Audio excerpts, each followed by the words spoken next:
In a landmark deal, the Philippines has agreed to host more American troops in its territory. People's Republic of China continues to advance its illegitimate claims in the West Philippine Sea. A move seen as a counter to China.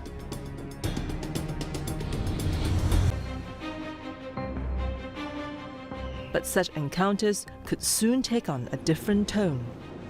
A few days before the laser incident, the US and the Philippines reached a landmark agreement, a deal to increase the American military footprint in this fraught region. That's just part of our efforts to modernize our alliance. And these efforts are especially important as the People's Republic of China continues to advance its illegitimate claims in the West Philippine Sea. Constitutionally, foreign troops are barred from having a permanent presence in the Philippines.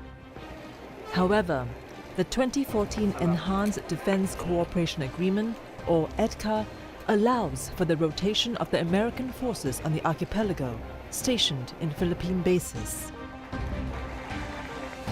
So these are, of course, operated and is under the control of the Philippine government through the Philippine military, and therefore these are not zones of complete autonomy and freedom for US forces. So I think EDCA somehow veers away from the traditional notion that you have to have foreign bases in a country, something that is a very unpopular idea for a lot of Filipinos given our history. Since World War II, the US and the Philippines have signed a number of defense pacts. A military bases agreement allowed the US to lease and control military sites in the Philippines. The Mutual Defense Treaty committed both countries to come to the other's aid in the event of an attack. The Visiting Forces Agreement simplified procedures for US troops to operate in the Philippines. And the Enhanced Defense Cooperation Agreement gave the American military access to Filipino facilities. Currently under EDCA, the 5 bases that US troops can operate out of are Fort Magsaysay, Lumbia Air Base, Benito Ibuen Air Base, Antonio Bautista Air Base, and Basa Air Base. And soon there will be more. In a new agreement, the number of bases will be increased to 9. There are 4 extra sites scattered around the Philippines. There are some in the north, there are some around Palawan, there are some further south. Kung dadami ang presence ng US at mapaigting talaga nila yung alliance, maaring magkaroon ngayon ng mga activities na ayaw ng China na maaring makaharap talaga sa kanila doon sa West Philippine Sea. Pag nangyari yun, doon siguro natin makikita na medyo magbago sila at the very least maging mas maingat sila ngayon sa pagtrato sa atin. Kasi sa kanila, let's face it, puwersa lang ang nirerespeto nila eh. Kasama kasi yan doon sa communist ideology, no? Power comes from the barrel of the gun. So the doctrine is to achieve a credible defense posture, and in the calculation of the military, having allies, traditional allies, its oldest ally, like the United States, is a helpful addition to its pursuit to have a posture of credible deterrence. At the center of Sino-Filipino tensions are a group of island chains, the Scarborough Shoal and the Spratlys. The Philippines asserts that these island groups lie within its exclusive economic zone. But the Chinese also lay claim over this territory, citing the 9 dashed lines drawn on its historical maps.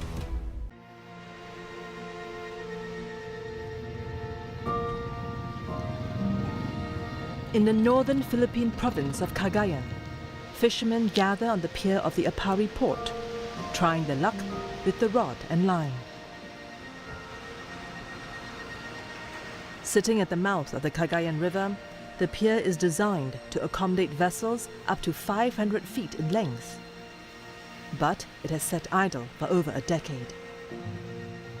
Floods and typhoons have silted the surrounding waters, preventing ships from docking. Reopening the port has become Governor Manuel Mamba's top priority.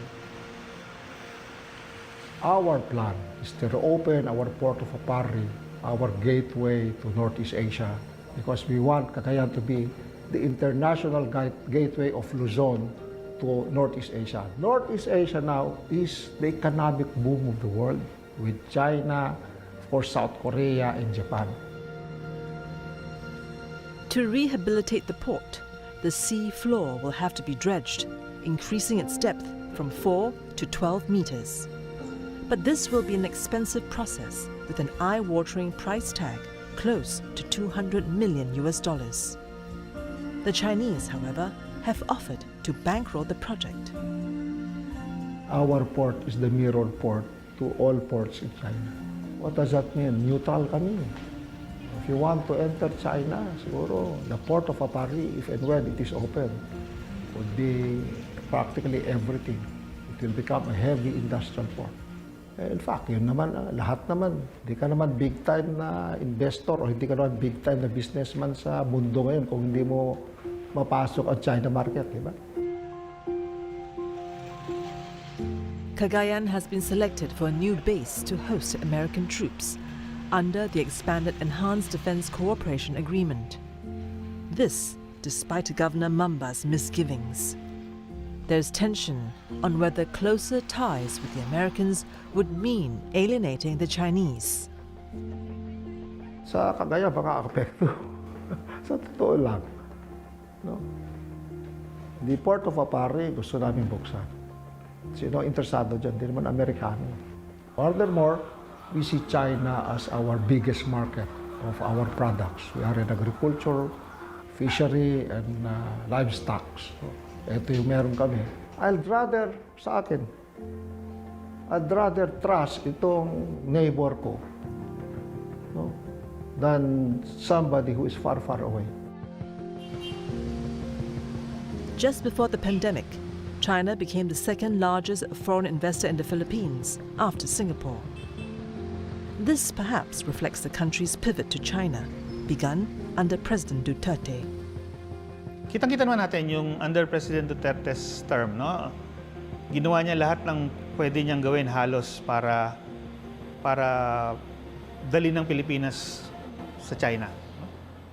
Araw-araw sa speech niya for 4 or 5 years, lagi niyang binibenta yung China sa Pilipino na lahat ng kailangan natin nasa China. To appease the Chinese, Duterte distanced himself from the US. He threatened to suspend defense pacts, including the Visiting Forces Agreement and the annual joint military exercise, nicknamed Balikatan, or shoulder to shoulder in Tagalog. I want maybe in the next 2 years, my country freed of the presence of foreign military troops. I want them out. And if I have to revise or abrogate agreements, executive agreements, I will. But at the provincial level, the story is perhaps different. Sabi nga nila, promesa lang daw. Mas okay na ako kahit promesa lang, kaysa yung walang promesa. Ano ba promesa ng Amerika sa atin? At least yung promesa, it gives hope to people. Given the decentralized nature of territorial governance in the Philippines, so local government units can actually embark on diplomatic initiatives without clearance to the national government. A lot of the local officials in provinces like Cagayan and Palawan have embarked on cooperative ventures, for example, with China.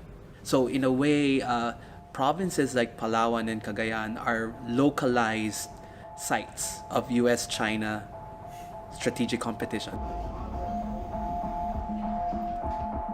Governor Mamba fears that the US presence will drive away Chinese investors in Cagayan, a grim prospect for one of the poorest regions in the Philippines.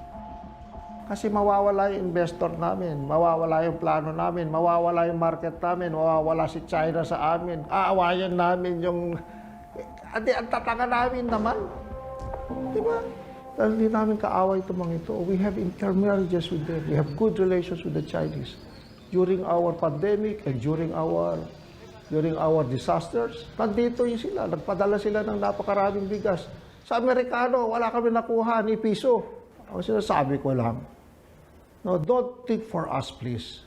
Try to get, sabi nila, most of the people, you know, ang EDCA hindi dinidiscuss, man in the streets here. Ang dinidiscuss ng tao namin dito, ilalaman nila sa tiyan nila araw-araw. But on the other hand, the influx of American troops could bring its own reward. Already, Washington has pledged $82 million to improve the existing 5 bases under EDCA. However, there is a dark side to the return of US troops, one which could reopen old wounds. With the American military set to return to Philippines in larger numbers, the storied history between the two nations will once again come to the fore. It is a history that dates back to 1898, when the Philippines became a US colony. American sovereignty ended when the archipelago was briefly occupied by the Japanese in the Second World War. Following the defeat of Japan, the Philippines was granted independence in 1946.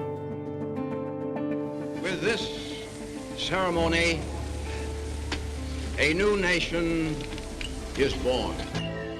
However, under the military bases agreement, the US continued to occupy 2 military outposts in the archipelago, the US Naval Base at Subic Bay and the Clark Airfield. These became important staging points during the Korean and Vietnam Wars.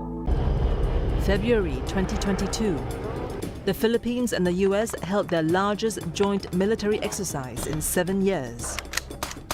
The war games were conducted in the final months of Rodrigo Duterte's presidency, a sharp U-turn from his previous anti-American rhetoric. The warming US-Philippine ties continued under President Ferdinand Marcos Jr., coming at a time when American and Chinese contestation intensifies. The strategic environment of the Philippines from 2012 has drastically changed to today, 2023. Since 2012, the region has become hotter in terms of US-China competition or rivalry, right? This has intensified and has put countries like the Philippines, small states, in the middle of this superpower rivalry in the region. Under an expanded Enhanced Defense Cooperation Agreement, the US will have access to 4 more bases in the Philippines. Proposed sites include Palawan, facing the South China Sea, and more crucially, the archipelago's closest province to Taiwan, Cagayan. Ang mga tao hindi nila siguro alam na mahalaga din sa atin ang issue sa Taiwan kasi nga kapitbahay lang natin, apektado tayo doon sigurado kahit sabihin natin wala tayong kinakampihan, magkakaroon pa rin ng negative impact sa atin simply because katabi tayo, no? At kung magkaroon din ng ganon na magkaroon ng armed conflict diyan sa Taiwan Strait, no? Siyempre, yung ekonomiya din ng lahat ng bansa na gumagamit ng katubigan na yan, apektado din. There are 150,000 Filipinos working in Taiwan. This huge number, in any case of an intensified situation in the Strait, this might be the biggest repatriation that will likely happen. I think the Marcos administration has some calculation of the country's own national interest, and it has something to do with how do you deal with protecting your own citizens and making sure they get home in case conflict erupts in the Strait. But there is another perspective, one that says the expansion puts the Philippines in the line of fire. You know, this is feeding into the Western narrative that the enemy is China. But if you really think very hard about this situation. Who is profiting or who is gaining out of this situation? Who gains in billions of dollars when there is war? The one who's making a killing out of a situation of war is the United States. They sell the arms, they sell all these fighter jets and everything, including what the soldiers will wear. So for me, this kind of war, we're never the winner. The people is never the winner. Anong pakialam natin sa pag-attack nila sa Taiwan? That is theirs. That is their race. Pero habang inuudyo ka mo yung Taiwan na maging independent at maglagay ka ng mga bases na Amerikano doon, giyera talaga yan. Whether you like it or not, because they have to defend themselves. Pag dinala mo ang Amerika dito, di mas lalong pumunta yung mga kalaban nila dito. Kaya nga ayaw natin sila para walang pupuntang kalaban. I think that this, as small states in Southeast Asia, that we cannot simply just pull ourselves away from US-China competition. This is a major strategic and security issue facing not just the Philippines, but all the other small states. Beijing was swift to condemn the base expansions, issuing a warning to the Philippines. 美方出于一己私利，抱着零和思维，不断在本地区加强军事部署，是在加剧地区局势紧张，危害地区和平稳定。地区国家应当对此保持警惕，避免被美裹挟利用。In one survey, only a third of respondents trusted China, compared to almost 9 out of 10 who trust America. But for those who oppose the presence of US troops, this is not about picking sides. It has something to do with our sovereignty as a nation.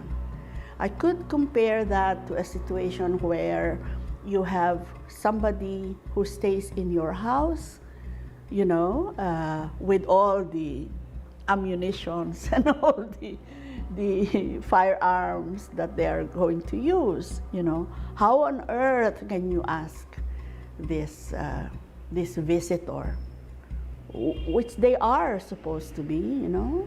How can you say, get out of my house? Historically, you know, whether we like it or not, the only way so that we can really, you know, assert that the Philippines is a sovereign nation is not to have any foreign troops in its territory. Nonetheless, the Marcos administration's pivot to America does not mean turning its back on China. On a January trip to Beijing, the Philippine president vowed to strengthen ties with his northern neighbor.